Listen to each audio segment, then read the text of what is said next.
Bismillah ar-Rahman ar-Rahim. This is part 22 of the Tafsir book, Tadabbur Quran, Pondering over the Quran by Amin Islahi. We continue to read in the explanation of Surah Al-Baqarah. Two aspects of the Quran's sublime glory. Number one, inimitability. While inviting human beings to respond to the message of the Quran, Allah has in the above verses unveiled two aspects of its sublime glory. One of these, as pointed out above, concerns the fact that all people and jinn together cannot produce anything like it. This aspect of the Quranic majesty was quite obvious even while the Quran was being revealed, since those who considered it a handiwork of a human or jinn failed to bring anything similar to it, despite their intense desire to refute its divine origin.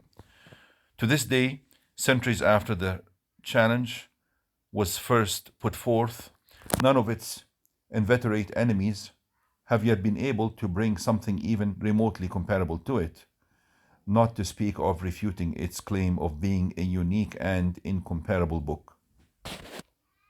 Number two, metaphorical description of the life hereafter. The second aspect of the Quranic glory is that, though unbelievers reject this book as a forgery and spurn its message on flimsy pretexts, such as criticizing the parables and similes it employs to convey its message, those who believe in it will find one day all its promises fulfilled. On that day, regaled with the fruits of paradise, they will be pleased that they already had, thanks to this book, a foretaste of these fruits in their worldly life. In paradise, they will be actually enjoying them in their purest flavor. In other words, true believers in the Quran who are conversant with the spiritual essence of its commandments,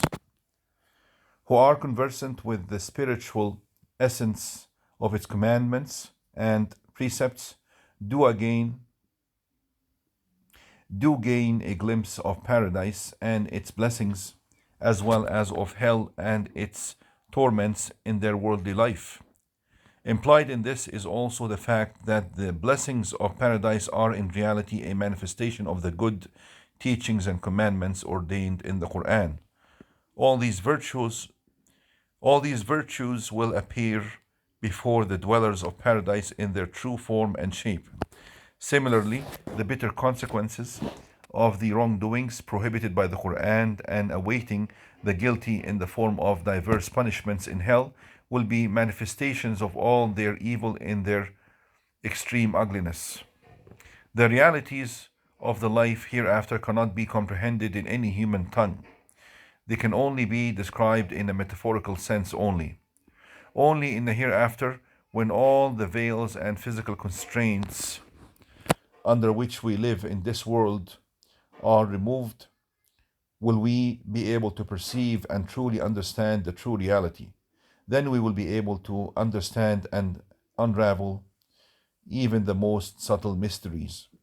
Depending on their spiritual capacity, believers will become familiar with the charms of various virtues, but their true and full flavor will be hard to taste in full measure because of the constraints of earthly life. Various statements and reports from the prophets and other righteous persons show that they enjoyed the sweetness latent in different good deeds: faith, Islam, prayers, charity, self-sacrifice, and others in this life. Prophet Muhammad, peace be upon him, for instance, said, "The comfort of my eyes is in prayer." Reference Fathul Bari, volume 11, page 345, and Musnad Ahmad, pages 128, 199, and 285. Similarly, in another hadith, he is reported to have said, "If people knew what blessings are hidden in the Isha late night prayer, they would come to it even crawling on their bellies." Reference Sahih al-Bukhari, Kitab al-Adhan, hadith number 657. Similar statements are on record for the companions Similar statements are on record from the companions of the Prophet as well as other pious persons. Naturally, they will have no difficulty in recognizing them in the hereafter in full splendor. The implied message in this for the believers is that by rejecting the revealed guidance, the implied message in this for the disbelievers is that by rejecting the revealed guidance, i.e., the Quran, they are depriving themselves of a great opportunity. The Quran is a mirror of the life to come, and in its verses and chapters are enshrined heavenly beauties and the joys of paradise. The injudicious and purblind people who mock the extremely insightful parables of the Quran and use them as a pretext to reject its message harm no one but themselves. If they could but see just a glimpse of its beauty and grandeur, they would find all the bliss it promises.